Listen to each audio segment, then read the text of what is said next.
parole à Madame Danielle Simonet, qui elle est bien là, présente dans cet hémicycle.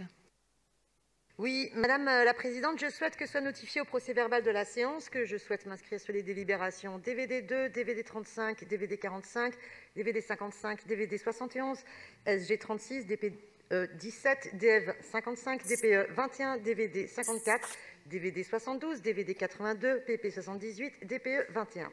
Et je souhaite qu'il soit notifié que j'avais des vœux à déposer et que votre conférence d'organisation m'en a empêché. Dans les 10 minutes qui me sont imparties, vous comprendrez bien que je ne pourrai pas aborder tous ces sujets, c'est bien là le problème. Sachez que je voterai contre la délibération DVD 71, que j'estime être une hypocrisie totale, qui cède le contrat de Total pour la fourniture et l'exploitation des bornes de recharge pour véhicules électriques à l'entreprise Total, alors même que, vous en avez le souvenir, la maire de Paris et David Belliard, l'ancien tête de liste Europe Écologie Les Verts aux élections municipales, s'était opposé au fait que Total soit sponsor des Jeux Olympiques, considérant que c'est une entreprise des plus polluantes au niveau mondial, avec 12 milliards de tonnes de CO2 par an. J'ai pas réussi à couper ma caméra. Alors, quand je vais sur caméra, ça revient. Alors là, c'est un petit peu perturbant. Attendez, Madame Simonet, on va arrêter le compteur. Est-ce que quelqu'un peut couper le micro? Madame Patry, pouvez-vous couper votre micro? Merci. Madame Simonet, je pense que vous pouvez poursuivre. Tout à fait, et je ne sais plus où j'en suis, mais écoutez, il y avait bien d'autres solutions. Déjà, il faut arrêter la course en avant de la voiture individuelle, qui est une impasse, parce que même électrique, elle pollue, et j'aurais pu vous expliquer qu'il y avait d'autres alternatives, quitte à développer les bornes électriques. Par exemple, assumer un mode de gestion régie directe, envisager une SCIC, tenter de se fournir autant que possible auprès de distributeurs d'énergie renouvelable de type coopératif, comme Enercoop, par exemple.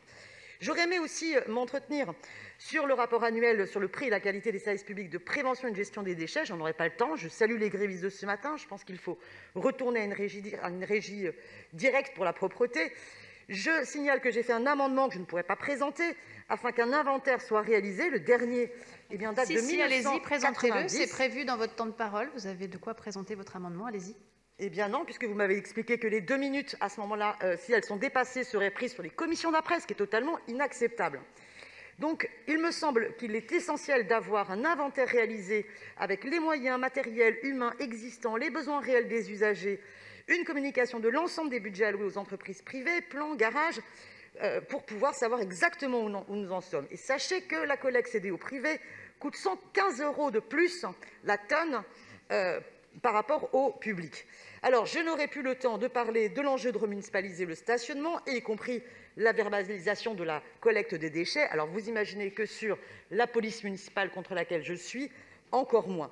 Donc, vous voyez bien que l'organisation de ce débat est un déni démocratique qui appauvrit notre capacité à délibérer et à nous écouter. Je trouve ça fortement regrettable et je vous remercie. Merci Madame Simonet. Je tiens simplement à vous préciser que vous avez encore 1 minute si vous souhaitez présenter votre amendement, puisque c'était prévu dans votre temps de parole. Donc je vous les donne avec grand plaisir. Bien, alors sur cet amendement, alors franchement, vos règles ne sont absolument pas claires. Voilà, c'est vraiment du grand n'importe quoi. Alors sachez que cet amendement qui a été déposé demande à la fois un inventaire sur la réalité de la propreté pour qu'on puisse véritablement comparer aussi arrondissement par arrondissement, qu'on puisse comparer également le public par rapport au privé. Il faut qu'on ait un véritable débat sur la propreté. Non seulement je pense qu'il faut remunicipaliser, mais je pense également qu'il est urgent de faire en sorte que la collecte soit du matin et non pas du soir. Et il faut prendre conscience que pour qu'on ait un service public de qualité, il faut aussi qu'on ait des effectifs en nombre suffisant et qu'ils soient respectés et correctement rémunérés. Je vous remercie.